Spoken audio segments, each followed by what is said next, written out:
முருகா, நான் உனக்கு தான்ப்பா ஓட்டு போட்டேன். காலையில் போய் ஃபஸ்ட் ஓட்டு நான் தான்ப்பா போட்டேன். நீ எப்படியாவது ஜெயிக்கணுங்கிறத தான்ப்பா ஓட்டு போட்டேன். 4 வருஷத்துக்கு முன்னால் துபாயில் போய் சம்பாதிக்க போகிறேன்னு சொன்னேன். 2 லட்சத்தை கொடுத்தேன், ஏமாற்றிட்டாங்கன்னு வந்து நின்னேன். உள்ளூர்லேயே ஃபைனான்ஸ் பண்ண போகிறேன்னு சொன்னேன், 3 லட்சம் கொடுத்தேன். பணத்தை வாங்கின பாதி பேர் காண போயிட்டாங்கன்னு சொல்லி அந்த துள்ளியும் விட்டு வந்து நின்னேன். அதுக்கப்புறம் ஏதோ கம்பெனிக்கு வேலைக்கு போகிறேன்னு சொன்னேன். நீ போன நேரம் அந்த கம்பெனியை 3 மாதத்தில் இழுத்து மூடிட்டாங்க. 2 வருஷமாக அரசியலில் குதிக்க போகிறேன்னு சொன்னேன். அதுக்கும் காத்துட்டு இருந்தேன். இனிமேல் என்னப்பா பண்ண போகிற? இல்லை நான் தான் உனக்கு என்ன பண்ணணும் சொல்லுப்பா. என்னால் முடிஞ்ச அளவுக்கு உனக்கு சாப்பாடு போகிறேன்ப்பா.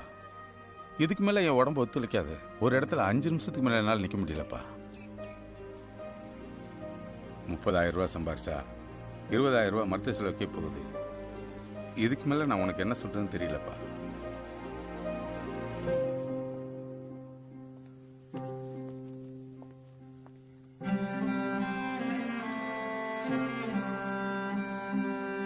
பார்த்து நடந்துக்கப்பா. அடுத்த எலெக்ஷன்ல நிச்சயமா ஜெயிப்பேன்.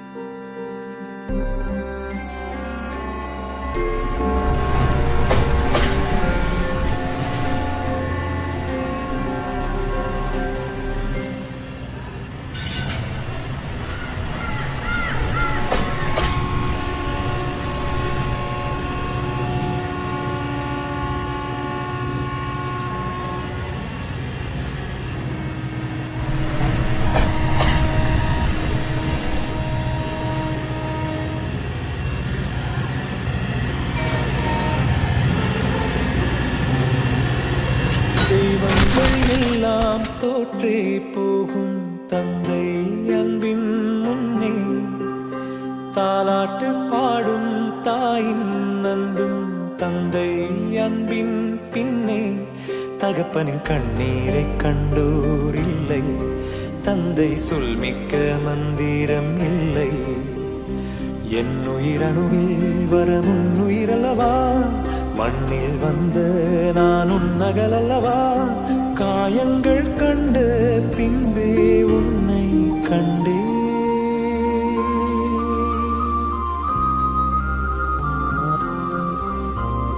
தெய்வங்கள் எல்லாம் தோற்றே போகும் தந்தை அன்பின் முன்னே தாலாட்டு பாடும் தாயின் அன்பும் தந்தை அன்பின் பின்னே.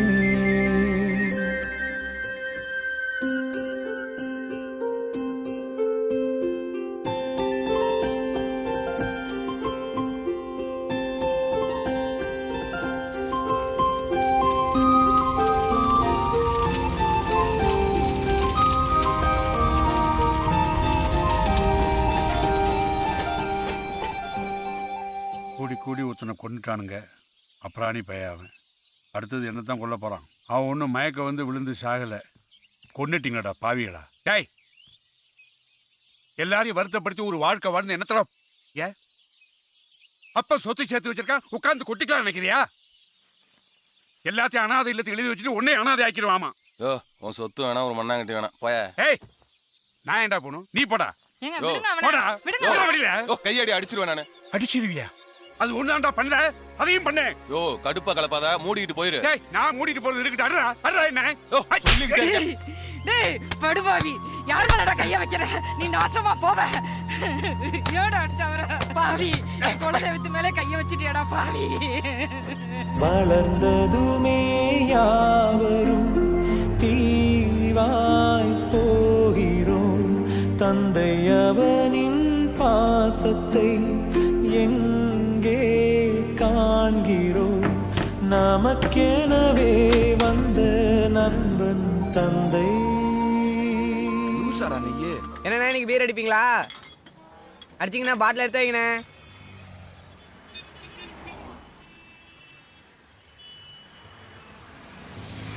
தம்பி, நாங்கள் எத்தனை நாள் உனக்கு பீர் பாட்டில் கொடுத்துருப்போம்.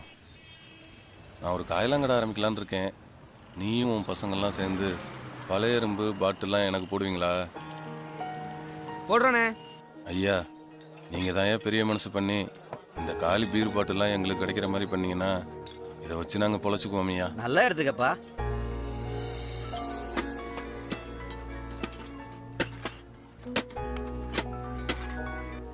ஹலோ.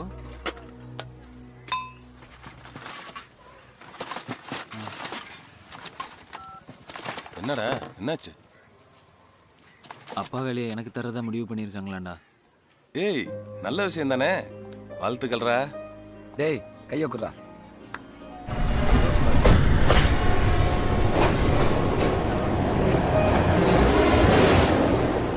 உங்களுக்கு கிடைச்சிருக்க இந்த வேலை சாதாரண வேலை இல்லைப்பா.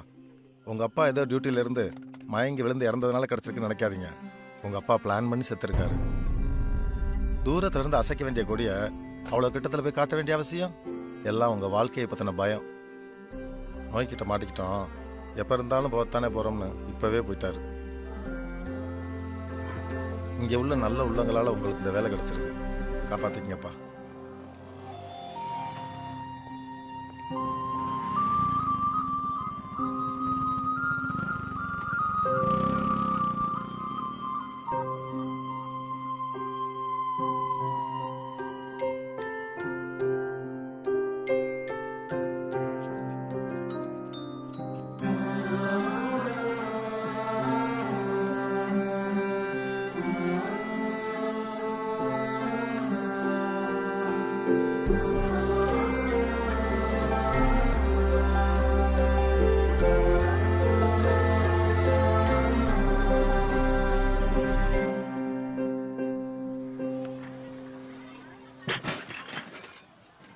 இந்தாப்பா. நன்றிங்க. வண்டிடுங்கப்பா.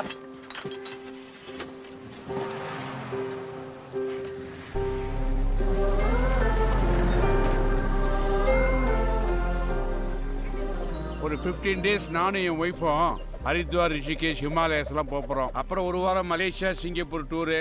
லைஃபை ஜாலியாக என்ஜாய் பண்ண வேண்டியதானே. அப்புறம் கூப்பிடு சுப்பையா. நான் கொடுக்க வேண்டிய பணம் இது அட்வான்ஸ் 25,000 ரூபா. இனி வாரம் கொடுத்துக்கிட்டே இருப்பேன். உங்கள் பணம் எனக்கு தேவையில்லை, எடுத்துகிட்டு போங்க. ஏன் ஃபோனை போட்டு வட்டி போடுறேன் குட்டி போடுறேன்னு சொல்லி என் தாலியாக இருக்கவா? யார் பணமும் எனக்கு வேண்டாம். பேங்க்கில் 7 லட்ச ரூபா டெபாசிட் பண்ணியிருக்கேன். என் பேர்லேயும் என் பொண்டாட்டி பேர்லேயும் 5 லட்ச ரூபா இன்சூரன்ஸ் போட்டிருக்கேன். என் பொண்ணுக்கு 125 பவுன் நகை 5 லட்சம் சேர்த்து வச்சுருக்கேன். இது போதும்டா என் வாழ்க்கைக்கு. நீ நினைக்கிற மாதிரி இந்த சொத்தெல்லாம் எங்கள் அப்பனோ பாட்டனோ எனக்கு கொடுத்துட்டு போனது இல்லை. கஷ்டப்பட்டு நான் உழைச்சது, அணுவாக சேர்த்தது. அப்பா அம்மா இல்லாத என்ன என் மாமா 200 ரூபாய்க்கு லீஸுக்கு கொடுத்துட்டு போயிட்டான். அந்த 200 ரூபாய்க்காக 10 வயசுலேருந்து 10 வருஷம் கொத்தடிமை கிடந்தேன்டா. 35 வயசாண்டா நான் கல்யாணமே பண்ணிக்கிட்டேன். கையை ஊனி காலை ஊனி வயத்தை கட்டி வாயை கட்டி பெட்டி கடை, மளிகை கடை, ஹோட்டல்னு என்னென்னமோ ஆரம்பித்தேன். எதுவுமே கை கொடுக்கல. ஹோட்டலில் விற்க வேண்டிய நிலைமை வந்துருச்சு. பாத்திரத்தை ஏற்றிட்டு போகிற வேனுக்கு பணம் கொடுக்க முடியாமல் 45 கிலோமீட்டர் 4 தடவை நானும் உங்கள் அம்மாவும் சைக்கிள்லேயே. அதுக்கப்புறமும் ஒரு ஹோட்டல் ஆரம்பித்து கஷ்டப்பட்டு உருவாக்கி ஆளானேன். நமக்கு சாப்பாடு போட்டு அந்தஸ்து கொடுத்த அந்த ஹோட்டலை நீ பார்த்துக்க முடியாதுன்னு சொல்லிட்டேன். என்னால் இனிமேலும் உழைக்க முடியாதுன்னு அதை லீஸுக்கு விட்டுட்டேன். உன்னை திட்டும்போது எனக்கும் தான் வலிச்சுது. திருத்துறத உன்னை வருத்துறதா நீ நினச்சிக்கிட்ட.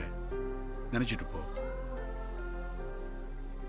சின்ன பிள்ளைல நீ அழும்போதெல்லாம் கோமாளி மாதிரி உன் முன்னு வந்து ஆடுவேன். அப்போ நீ என்னை பார்த்து கெக்கப்பேன்னு சிரிப்பேன். அப்போ எல்லாரும் சொல்லுவாங்க, இந்த பாடுறா கோமாளி அப்பனன்னு என்னை பார்த்து சிரிப்பாங்க. யார் சிரிப்பை பற்றி நான் கவலைப்படல. என் புள்ள நீ சிரிச்சுக்கிட்டே இருக்கணும்னு தான் எனக்கு தோணுச்சு. இப்போவும் நான் காமெடினா தாண்டா நடிச்சுக்கிட்டு இருக்கேன். ஏன்னா எப்போவாவது உனக்கு ரோசை வந்து நீ நல்லபடியாக திருந்திட மாட்டியா அப்படின்னு தான்.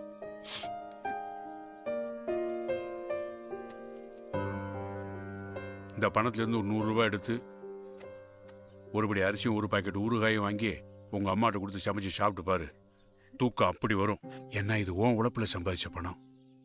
இனிமேல் உன்னை பற்றி எனக்கு கவலை இல்லை. இந்த ஊரில் யாரெல்லாம் என்னை காமெடியன், கோமாளி, வில்லன்னு சொன்னாங்களோ அவங்க முன்னாடி தலை நிமிர்ந்து நடப்பேன். இதை வச்சுக்கிட்டு பிசினஸை பெருசு பண்ணு. Good time started. தெய்வங்கள் எல்லாம் தோற்றே போகும் தந்தை அன்பின் முன்னே தாலாட்டு பாடும் தாயின் அன்பும் தந்தை அன்பின் பின்னே தகப்பனின் கண்ணீரை கண்டோர் இல்லை. தந்தை சொல்மிக்க மந்திரம் இல்லை.